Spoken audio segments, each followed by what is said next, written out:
स्वामी दयानंद सरस्वती कहते थे कि नुकसान से निपटने में सबसे ज़रूरी चीज़ है उससे मिलने वाला सबक, और उस सबक को ना भूलना। वो आपको सही मायने में विजेता बनाता है। उनके विचार आज भी हमारा मार्गदर्शन करते हैं। सुप्रभात, मैं हूं आपके साथ शालिनी खंडेलवाल।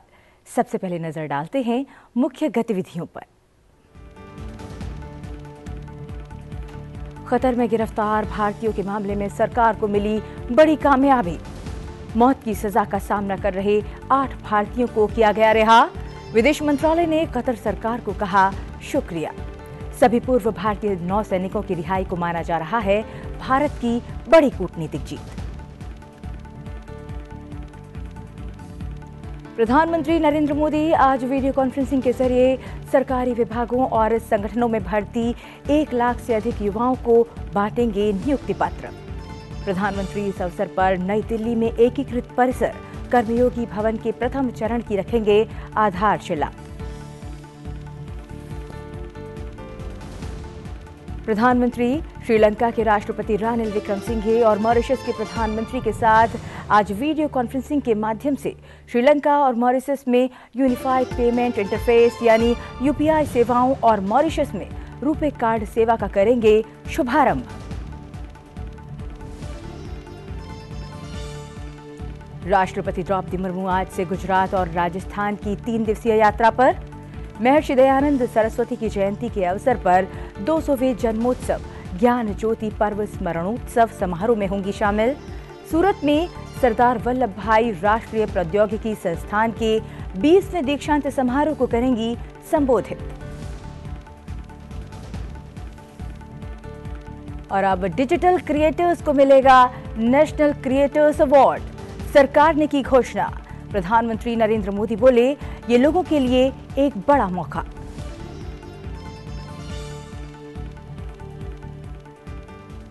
सुप्रभात में अब बात करेंगे विस्तार से। राष्ट्रपति द्रौपदी मुर्मू आज से गुजरात और राजस्थान की 3 दिवसीय यात्रा पर रहेंगी। राष्ट्रपति आज गुजरात के टंकारा में महर्षि दयानंद सरस्वती की जयंती के अवसर पर 200वें जन्मोत्सव ज्ञान ज्योति पर्व स्मरणोत्सव समारोह में शामिल होंगी। राष्ट्रपति बाद में सूरत में सरदार वल्लभ भाई राष्ट्रीय प्रौद्योगिकी संस्थान के 20वें दीक्षांत समारोह को करेंगी संबोधित। मंगलवार को राष्ट्रपति के कार्यक्रम की बात करें तो मंगलवार को राष्ट्रपति वलसाड में श्रीमद राजचंद्र मिशन धरमपुर का दौरा करेंगी। वे धरमपुर में गुजरात के विशेष रूप से कमजोर जनजातीय समूहों के सदस्यों के साथ भी बातचीत करेंगी।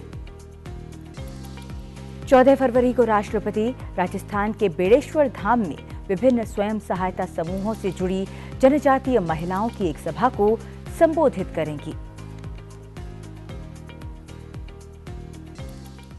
अब बात करते हैं प्रधानमंत्री नरेंद्र मोदी के आज के कार्यक्रम की।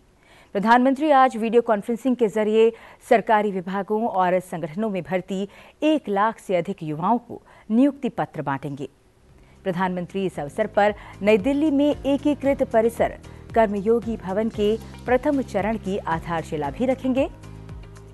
ये परिसर मिशन कर्मयोगी के विभिन्न हिस्सों के बीच सहयोग और तालमेल को बढ़ावा देगा। प्रधानमंत्री आज सुबह करीब 10:30 बजे नियुक्ति पत्र वितरित करेंगे। रोजगार मेला देश भर में 47 स्थानों पर आयोजित किया जा रहा है। इस पहल के तहत केंद्र सरकार के विभागों में भर्तियां हो रही हैं और राज्य और केंद्र शासित प्रदेश इस पहल का समर्थन कर रहे हैं। नवनियुक्त युवा विभिन्न मंत्रालयों और विभागों जैसे राजस्व विभाग, गृह मंत्रालय, उच्च शिक्षा विभाग, परमाणु ऊर्जा विभाग, रक्षा मंत्रालय, वित्तीय सेवा विभाग, स्वास्थ्य और परिवार कल्याण मंत्रालय, जनजातीय मामलों के मंत्रालय और रेलवे मंत्रालय में विभिन्न पदों पर भर्ती होंगे।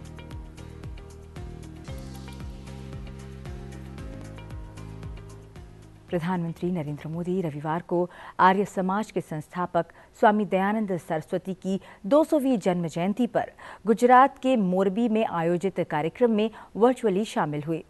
प्रधानमंत्री ने अपने संबोधन के माध्यम से स्वामी दयानंद सरस्वती के जीवन, देश और समाज में उनकी भूमिका को याद करते हुए उन्हें श्रद्धांजलि अर्पित की।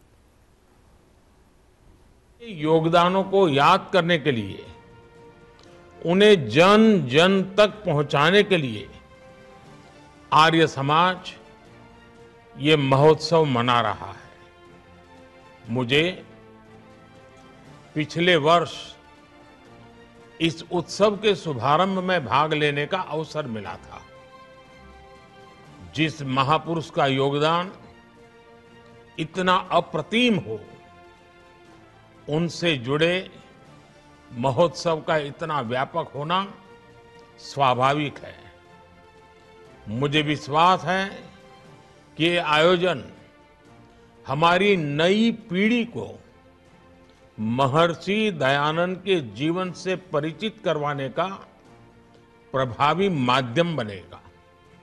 साथियों, मेरा सौभाग्य रहा कि स्वामी जी की जन्मभूमि गुजरात में मुझे जन्म मिला।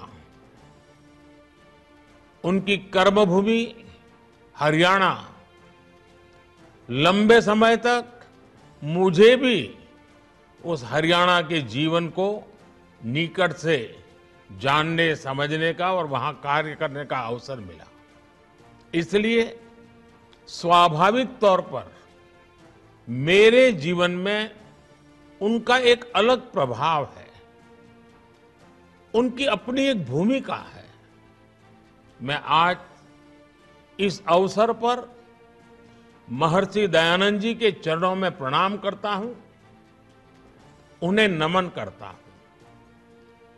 देश विदेश में रहने वाले उनके करोड़ों अनुयायियों को भी जन्म जयंती की बहुत बहुत बधाई देता हूं।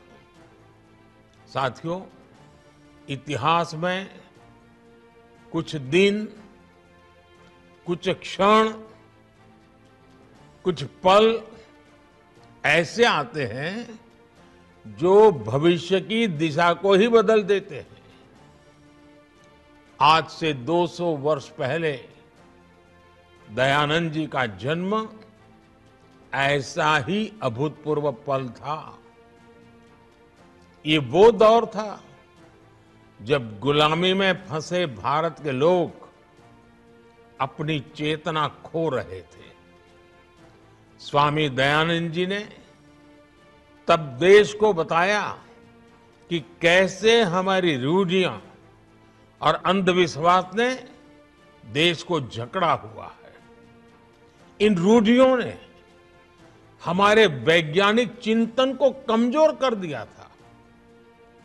इन सामाजिक बुराइयों ने हमारी एकता पर प्रहार किया था। समाज का एक वर्ग भारतीय संस्कृति और आध्यात्म से लगातार दूर जा रहा था। ऐसे समय में स्वामी दयानंद जी ने वेदों की ओर लौटो इसका आह्वान किया। उन्होंने वेदों पर भाष्य लिखे, तार्किक व्याख्या की। उन्होंने रूढ़ियों पर खुलकर प्रहार किया और ये बताया कि भारतीय दर्शन का वास्तविक स्वरूप क्या है। प्रधानमंत्री नरेंद्र मोदी, श्रीलंका के राष्ट्रपति रानिल विक्रमसिंघे और मॉरिशस के प्रधानमंत्री प्रविंद जुगनाथ के साथ आज वीडियो कॉन्फ्रेंसिंग के माध्यम से श्रीलंका और मॉरिशस में यूनिफाइड पेमेंट इंटरफेस यानी यूपीआई सेवाओं और मॉरिशस में रुपे कार्ड सेवा का शुभारंभ करेंगे। इससे श्रीलंका और मॉरिशस की यात्रा करने वाले भारतीय नागरिक और भारत की यात्रा करने वाले इन देशों के लोग यूपीआई की सुविधा का लाभ उठा सकेंगे। मॉरिशस में रुपे कार्ड सेवा के विस्तार से मॉरिशस बैंक रुपे कार्ड व्यवस्था पर आधारित कार्ड जारी कर पाएंगे। साथ ही भारत और मॉरिशस दोनों में रुपे कार्ड के उपयोग से भुगतान की सुविधा मिलेगी। श्रीलंका और मॉरिशस के साथ भारत के मजबूत सांस्कृतिक संबंधों के बाद इस शुरुआत से तेज डिजिटल लेन देन से लोगों को लाभ होगा और डिजिटल कनेक्टिविटी बढ़ेगी।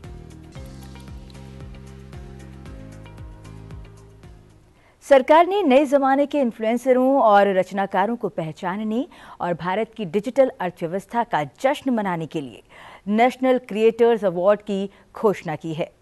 प्रधानमंत्री नरेंद्र मोदी ने रविवार को नेशनल क्रिएटर्स अवार्ड पहल की सराहना करते हुए कहा कि ये रचनात्मक कार्यों में लगे लोगों के लिए एक बड़ा मौका है। प्रधानमंत्री ने नेशनल क्रिएटर्स अवार्ड के संबंध में माईगॉव इंडिया का एक पोस्ट टैग किया। प्रधानमंत्री ने डिजिटल क्रिएटर समुदाय से नेशनल क्रिएटर्स अवार्ड में भाग लेने के लिए कहा। सोशल मीडिया पोस्ट में प्रधानमंत्री ने इन पुरस्कारों को क्रिएटर समुदाय के लिए एक बड़ा अवसर बताया। उन्होंने कहा कि सरकार युवा शक्ति को सम्मानित करना चाहती है, चाहे ये युवा नवाचार कर रहे हों, प्रेरित कर रहे हों या बदलाव की अलख जगा रहे हों। इस पुरस्कार के लिए 20 से अधिक श्रेणियों में नामांकन इस महीने की 21 तारीख तक mygov.com पर किया जा सकता है।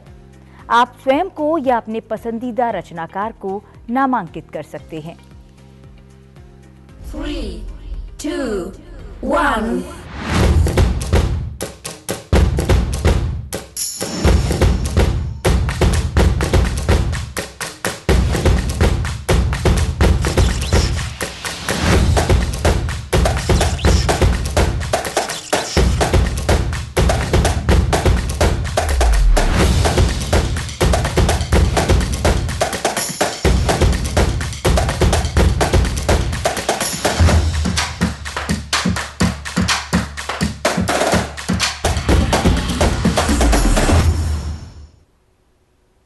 प्रधानमंत्री ने मध्य प्रदेश के जनजातीय बहुल झाबुआ जिले में रविवार को 7,300 करोड़ रुपए से अधिक की विकास परियोजनाओं का शुभारंभ किया। प्रधानमंत्री ने आहार अनुदान योजना के अंतर्गत लगभग 2 लाख महिला लाभार्थियों को आहार अनुदान की मासिक किस्त उपलब्ध कराई। प्रधानमंत्री ने स्वामित्व योजना के लाभार्थियों को 1,75,000 अधिकार अभिलेख वितरित किए।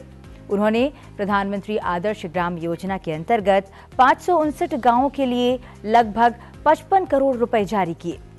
प्रधानमंत्री ने झाबुआ में सीएम राइज स्कूल का शिलान्यास किया। प्रधानमंत्री ने मध्य प्रदेश में 3,275 करोड़ रुपए से अधिक लागत वाली सड़क विकास परियोजनाएं भी राष्ट्र को समर्पित की। इस अवसर पर प्रधानमंत्री ने कहा कि पिछले 10 वर्षों के दौरान सरकार जनजातीय समाज के उत्थान, गौरव और सम्मान के लिए समर्पित रही है। मध्य प्रदेश के झाबुआ में आयोजित जनजातीय महाकुंभ को संबोधित करते हुए प्रधानमंत्री नरेंद्र मोदी ने कहा कि भारतीय जनता पार्टी की डबल इंजन की सरकार ने जनजातियों के सशक्तिकरण और विकास की हर गारंटी पूरी की गई है। प्रधानमंत्री ने कहा कि जनजातीय समाज हमारे लिए वोट बैंक नहीं है, बल्कि वो देश का गौरव है और देश के उज्जवल भविष्य की गारंटी है। साथियों, आज जो सबसे वंचित है, सबसे पिछड़ा है, हमारी सरकार में वो सबसे पहली प्राथमिकता है। समाज में जो सबसे आखिरी वर्ग होता था, हमने विकास में उसे सबसे पहला दर्जा दिया। जो सबसे गरीब थे, आज सबसे पहले सरकार उनके लिए योजनाएं बनाती है। सबसे आखिरी गांव, सबसे आखिरी वर्ग, ये कौन लोग थे? इनमें से ज्यादातर हमारे दलित, आदिवासी, पिछड़ा, ऐसे वंचित समाज के लोग थे। इसलिए सबसे पिछड़े जनजातीय समूहों के लिए हमने पीएम जन मन योजना शुरू की। जो जनजातीय समाज अब तक विकास की मुख्य धारा से कटा हुआ था, जनमन योजना के तहत उनका तेज विकास शुरू किया गया है। इसका लाभ यहां इस क्षेत्र की बैरा, भारिया और सहरिया जैसे जनजातीय समूह को होने वाला है। अब बढ़ते हैं आगे। उपराष्ट्रपति जगदीप धनखड़ ने रविवार को कहा कि चौधरी चरण सिंह जी ने सार्वजनिक जीवन में सर्वश्रेष्ठ मानक स्थापित किए। उन्होंने कहा कि वो ग्रामीण वर्ग के सर्वमान्य नेता थे। चौधरी साहब किसी जाति या परिवार के नहीं हैं, वो सबके हैं। मैं सब में एक हूं। उपराष्ट्रपति ने पंडित दीनदयाल उपाध्याय जी की 56वीं पुण्यतिथि पर जयपुर में आयोजित पंडित दीनदयाल उपाध्याय स्मृति व्याख्यान में ये बात कही। उपराष्ट्रपति ने इस अवसर पर पंडित दीनदयाल उपाध्याय के जीवन दर्शन की प्रासंगिकता पर अपना उद्बोधन दिया। उपराष्ट्रपति ने कहा कि पंडित दीनदयाल उपाध्याय जी की पुण्य स्मृति में हम एक ऐसे व्यक्तित्व को याद कर रहे हैं जिनके विचार भारत में बदलाव का बहुत बड़ा केंद्र थे। गत दशक में देश में जो अकल्पनीय विकास हुआ है, जो अप्रत्याशित परिवर्तन हुए हैं, उनकी भावना के अनुरूप हुए हैं। उपराष्ट्रपति ने कहा कि पिछले 10 वर्षों में भारत में नागरिक सम्मान पद्म पुरस्कार उन लोगों को मिले हैं जो इनके वास्तविक हकदार थे। सिफारिश से किसी को नहीं मिला। उन्होंने कहा कि चौधरी चरण सिंह जी को भारत रत्न दिया गया, जिन्होंने कृषि में इतना बड़ा योगदान दिया। चौधरी साहब ने सार्वजनिक जीवन में सर्वश्रेष्ठ मापदंड स्थापित किए। चौधरी साहब ने कभी ऐसा कृत्य नहीं किया जिससे हम चिंतित हों। उनका सोच, उनका चिंतन बेवाक था। वो ग्रामीण वर्ग के सर्वमान्य नेता थे। चौधरी साहब किसी जाति और परिवार के नहीं हैं। मैं उनके पोते की सराहना करता हूं जिसने राज्यसभा में कहा, मैं उनका पोता हूं पर वो सबके हैं, मैं सब में एक हूं। उपराष्ट्रपति जयपुर में जाट ऑफिसर्स सोशल फोरम द्वारा आयोजित एक कार्यक्रम में भी शामिल हुए। कार्यक्रम को संबोधित करते हुए उपराष्ट्रपति ने कहा कि हमारा दायित्व है कि हमें एक समाज में विश्वास करना चाहिए और हमें सभी के साथ सहयोगात्मक रुख अपनाना चाहिए। राजस्थान से पहले उपराष्ट्रपति महाराष्ट्र के दौरे पर थे। महाराष्ट्र में उपराष्ट्रपति जगदीप धनखड़ ने कहा कि संसद ने नारी शक्ति वंदन विधेयक पारित कर दिया है और इसके परिणाम स्वरूप आने वाले वर्षों में संसद और विधानसभाओं में महिलाओं की भागीदारी बढ़ जाएगी। उपराष्ट्रपति ने कहा कि नारी शक्ति के सहयोग से अमृतकाल के लक्ष्य निर्धारित करते हुए विकसित भारत की प्रगति और मजबूत होगी। उपराष्ट्रपति गोंदिया शैक्षणिक संस्थान के संस्थापक मनोहर भाई पटेल की 118वीं जयंती के अवसर पर महाराष्ट्र के विदर्भ क्षेत्र के गोंदिया में आयोजित कार्यक्रम को संबोधित कर रहे थे।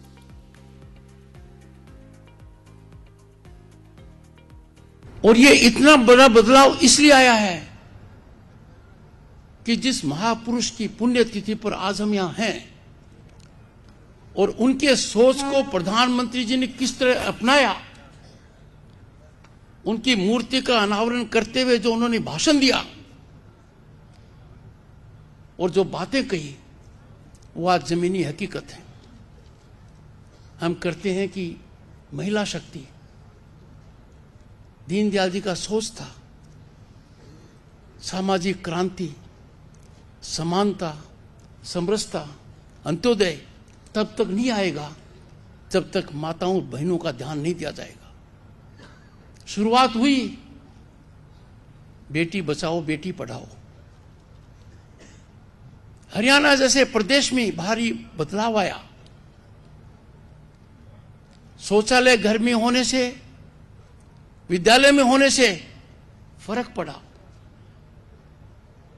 पर आज हालात कितने क्रांतिकारी हो गए। गणतंत्र दिवस, 26 जनवरी, कर्तव्य पथ, दुनिया अचंभित हो गई। क्या नजारा था, नारी शक्ति का क्या प्रदर्शन था। उपराष्ट्रपति ने किसान कल्याण के लिए महाराष्ट्र राज्य द्वारा किए गए प्रयासों की सराहना करते हुए बताया कि केंद्र सरकार किसान सम्मान योजना के माध्यम से देश के किसानों को सालाना 6,000 रुपए देती है। लेकिन महाराष्ट्र ने भी नमो किसान सम्मान योजना के माध्यम से प्रदेश के किसानों को अतिरिक्त 6,000 रुपए देकर किसानों को बड़ी राहत दी है। मैं माननीय मुख्यमंत्री जी से एक बात कहना चाहूंगा। माननीय मुख्यमंत्री जी, वैल्यू एडिशन टू राइस को आप एक प्रमुख बिंदु बनाकर मार्केटिंग दीजिए। आज का किसान यदि अगर आगे बढ़ेगा तो देश आगे बढ़ेगा, और किसान आगे बढ़ने के लिए जरूरी है कि किसान कृषि उत्पादन में वैल्यू ऐड करे, उसकी मार्केटिंग करे। जब किसान इसके व्यापार में अपने आप को जोड़ लेगा, जो देश का सबसे बड़ा व्यापार है आज के दिन, तो किसान की हालत में गुणात्मक बदलाव निश्चित रूप से आएगा। इस कार्यक्रम के बाद उपराष्ट्रपति जगदीप धनखड़ ने गोंदिया में सरकारी मेडिकल कॉलेज और अस्पताल की आधारशिला रखी। उन्होंने स्वस्थ जीवन शैली अपनाने की अपील की। गोंदिया महाराष्ट्र की अपनी यात्रा के दौरान धोटे बंधु साइंस कॉलेज में सभा को भी उपराष्ट्रपति ने संबोधित किया और गोंदिया और भंडारा जिले के मेधावी छात्रों, एथलीटों, पत्रकारों और सामाजिक कार्यकर्ताओं को सम्मानित किया।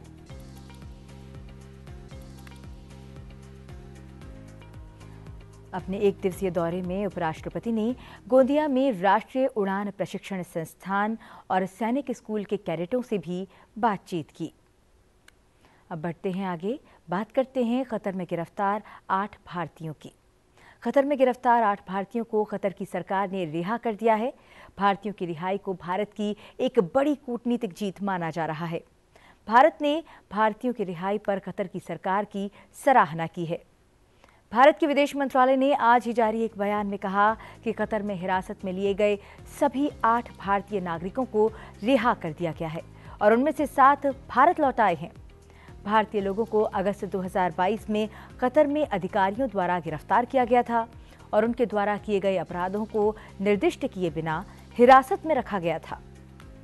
भारतीय नागरिकों को 25 मार्च 2023 को दायर आरोपों का सामना करना पड़ा और कतर के कानून के अनुसार कानूनी कार्यवाही से गुजरना पड़ा। नवंबर में डेहरा ग्लोबल कंपनी और कंसल्टेंसी सर्विसेज के लिए काम करने वाले 8 भारतीय नाविकों को मौत की सजा दी गई थी। उस समय भारत ने कतर के फैसले पर आश्चर्य व्यक्त किया था और अपने नागरिकों की रिहाई सुनिश्चित करने के लिए सभी कानूनी विकल्प तलाशने की बात कही थी। 26 अक्टूबर 2023 को कतर के एक न्यायालय द्वारा फांसी की सजा सुनाए जाने के बाद से ही नौसेना के पूर्व अधिकारियों को बचाने की कोशिश भारत सरकार ने शुरू कर दी थी। ये भारत की कूटनीतिक जीत भी है।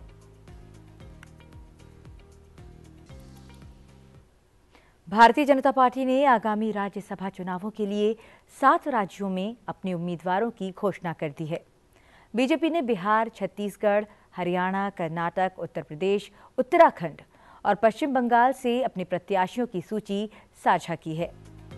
उत्तर प्रदेश से 7 उम्मीदवार हैं, जिनमें 2 महिला शामिल हैं।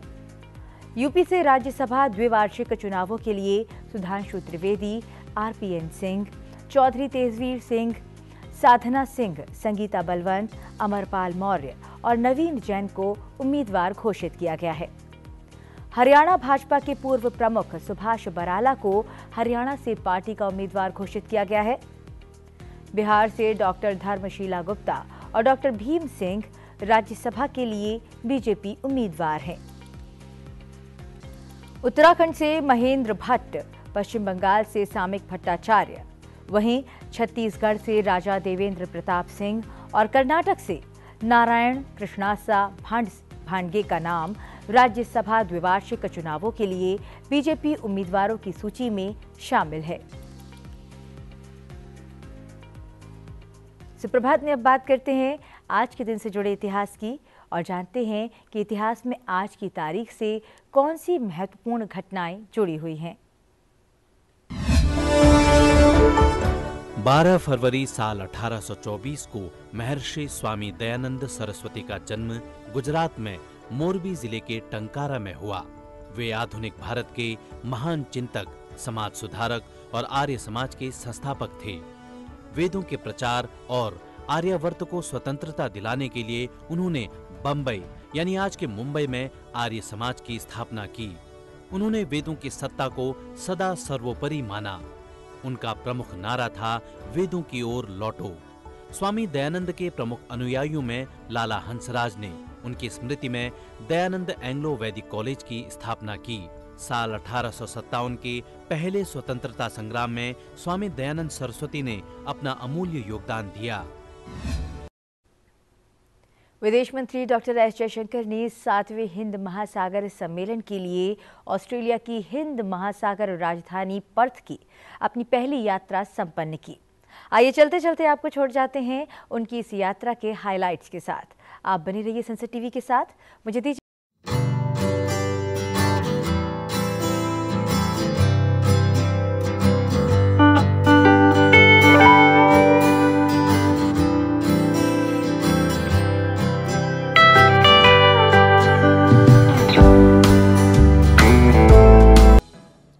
The Indian Ocean, more than any other region, bears witness to India's greater contribution, responsibilities, and interests.